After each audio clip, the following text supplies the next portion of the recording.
قبر میں نور۔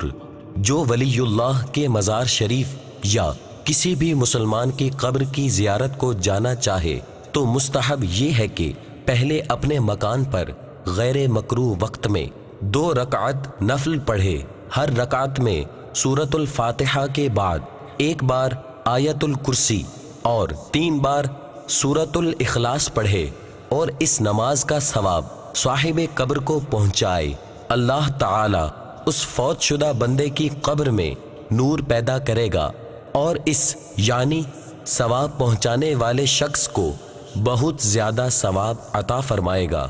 آپ اس مدنی پھول کو دعوت اسلامی کے اشاعتی ادارے مکتبۃ المدینہ کی مطبوعہ 32 صفحات پر مشتمل شیخ طریقت امیر اہل سنت دامت برکاتہم العالیہ کی مایہ ناز تالیف آقا صلی اللہ تعالی علیہ وآلہ وسلم کا مہینہ صفحہ 27 سے پڑھ کر مستفیض ہو سکتے ہیں۔ آپ اس رسالے کو دعوت اسلامی کی ویب سائٹ www.dawateislami.net سے اردو کے ساتھ ساتھ مختلف زبانوں میں بھی ڈاؤن لوڈ کر سکتے ہیں۔ آج ہی اس رسالے کو مکتبۃ المدینہ کی مختلف شاخوں سے طلب کیجیے۔ نیز شادی غمی کی تقریبات، اجتماعات، اعراس اور اجتماعات میلاد وغیرہ میں مکتبۃ المدینہ کے شائع کردہ رسائل تقسیم کر کے ثواب کا ڈھیروں خزانہ حاصل کیجیے۔